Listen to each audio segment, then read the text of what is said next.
Yeah, I do. It concerns Alejandro Garnacho, who we spoke about right at the very top of the hour as well. Manchester, we understand, have now lowered their demands for Alejandro Garnacho in terms of Napoli or the club that are interested. According to Sky in Italy, United said to have come down from their initial asking price after holding talks today and are now open to doing business at around £55 million. Now, Napoli are yet to come anywhere near that figure. They're still hoping to do a deal for closer to £46 million, but it might well be that the two clubs meet in the middle, maybe something around £50 million for, Dave was talking about earlier, a player with bags of potential, but that is still an awful lot of money, and looks like Ruben Amorim is wielding the axe and being quite brutal. Yes, and breaking news just reaching us. It regards Manchester United and the winger Anthony, because his loan to Real Betis is close to being finalised. A verbal agreement exists with no option or obligation included in the deal, and the final formalities are being dealt with before he undertakes a medical. Anthony, of course, was signed from Ajax for £86 million. That was in the summer of 2022. His current contract is up in 2027, and that includes the club hold an option of a further year as well.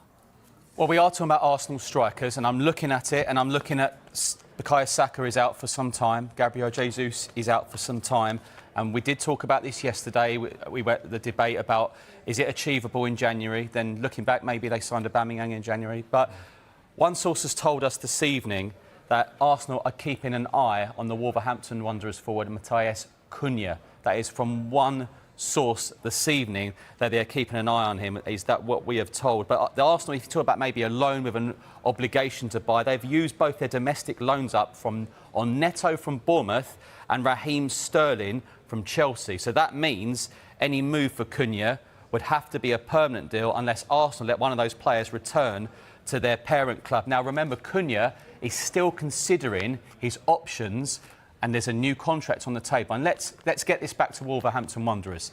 They cannot afford to lose this forward. He has been absolutely fantastic for them this season. OK, he had that very short ban, but he's so key to them this season.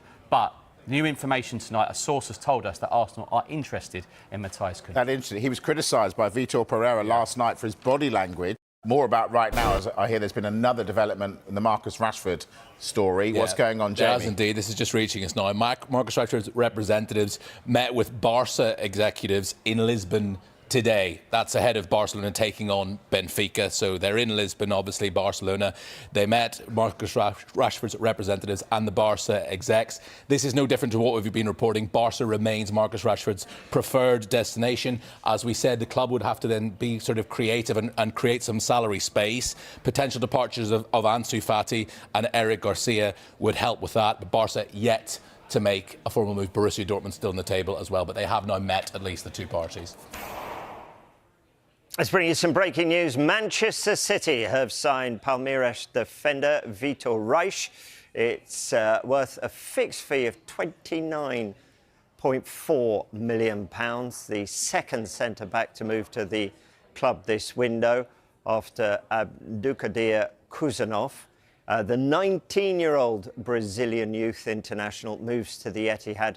That's on a 4.5-year deal, keeping him at City until the summer of 2029. And we have some quotes in from Reich. Ahead of this, he says, I'm excited to join Manchester City, one of the biggest clubs in the world. Everyone has seen the amazing achievements in recent seasons, and I want to make my mark as we seek more trophies. Working with Pep Guardiola is something every young player wants to do, and I know he can help me to develop into the best player I can be. The director of football, Txiki Begiristain, has said this. Vitor Reich is one of the most promising young defenders in the world.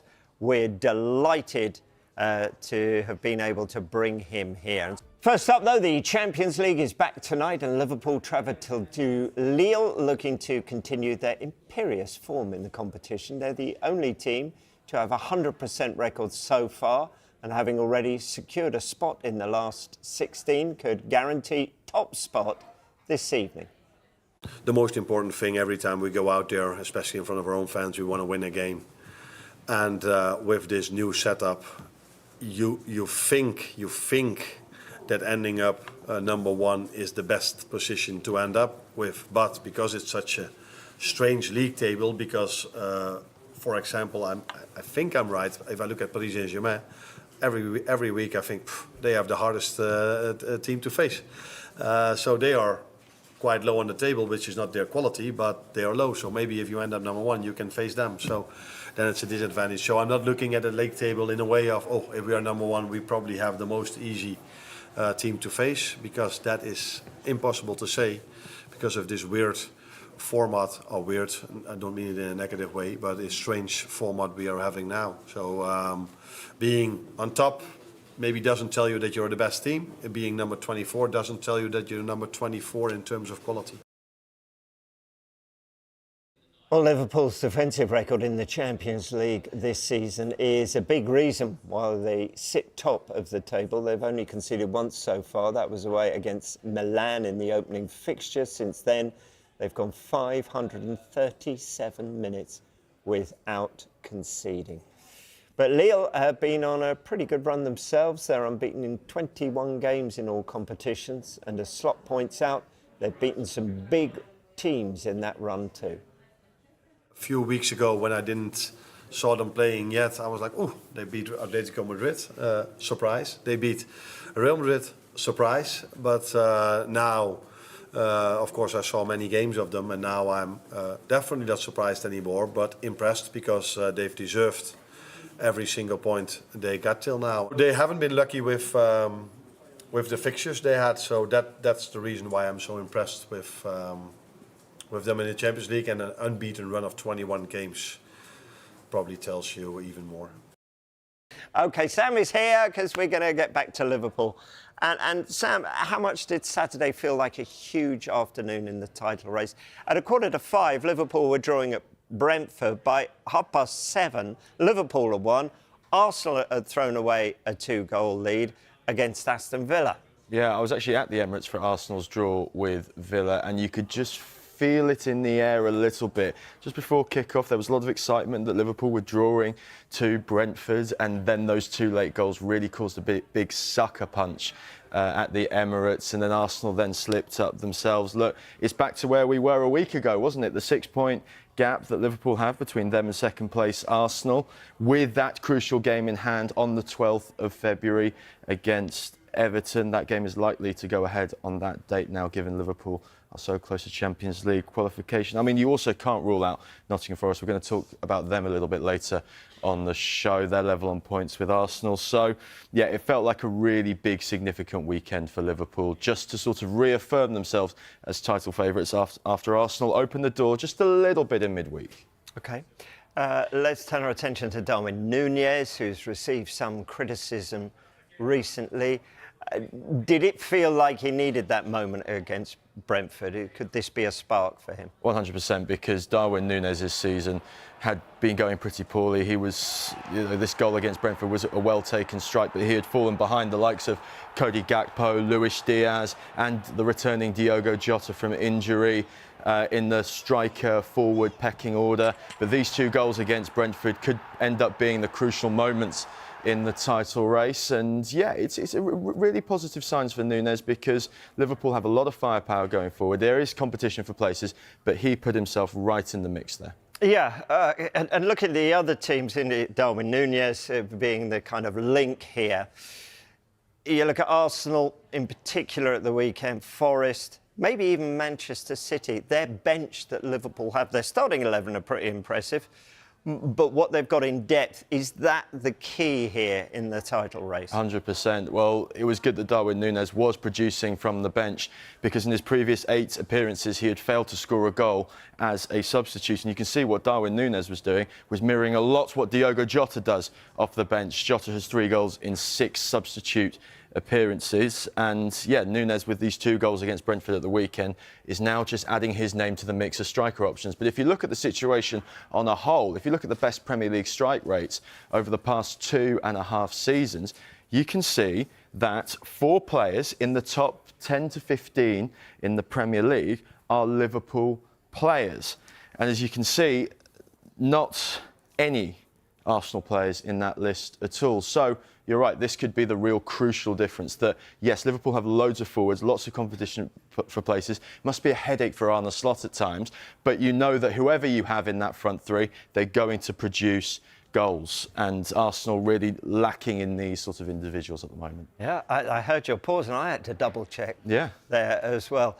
Having heard what you just said, given the state of play in the Champions League, then you said he's got a headache keeping them all happy. Could we see some of the players who are usually on the bench getting a start tonight? Well, here's the start, and in terms of what we understand in terms of permutations, we understand that 16 points is enough to get you into this top 8 that takes you directly into the Champions League last 16. Now, Liverpool have already reached that mark on 18, so you're right, we could see a little bit more rotation from Arne Slot's side tonight. But, of course, there is a huge difference in finishing first compared to finishing 8th. You get that slightly easier draw in that last 16 as a guarantee. So it's still important for Liverpool to go and get the result tonight. But again, there are bigger fish to fry in terms of the Premier League, in terms of the Carabao Cup, in terms of the FA Cup. This is the huge context that January provides. So yeah, I'd expect to see a rotated side. OK. Will Lille, though, be a tough opponent at Anfield tonight? How are they getting on in their season? Who should we be looking out for? Well, there's a couple of familiar faces to look out for. Angel Gomez, recently called up to the England squad. He's produced some really good performances as a sitting and attacking midfielder, but I want to focus on this player, Jonathan David, because all you have to do is look at his strike numbers at the moment. The Canadian striker has just turned 25. Has one of the best goal records from last year. You can see only Salah, Kane and Mbappe managed more goal involvements, that's goal or assist, than Jonathan David in 2024. And what's interesting, David has 6 months left on his contract. He's able to speak to foreign clubs. Will those foreign clubs be Premier League clubs after seeing him tonight? It's quite interesting. Jonathan David has a goal or assist every 86 minutes. So Liverpool will do really well to keep him and this Lille team off the score sheet tonight, despite their excellent defensive Champions League record.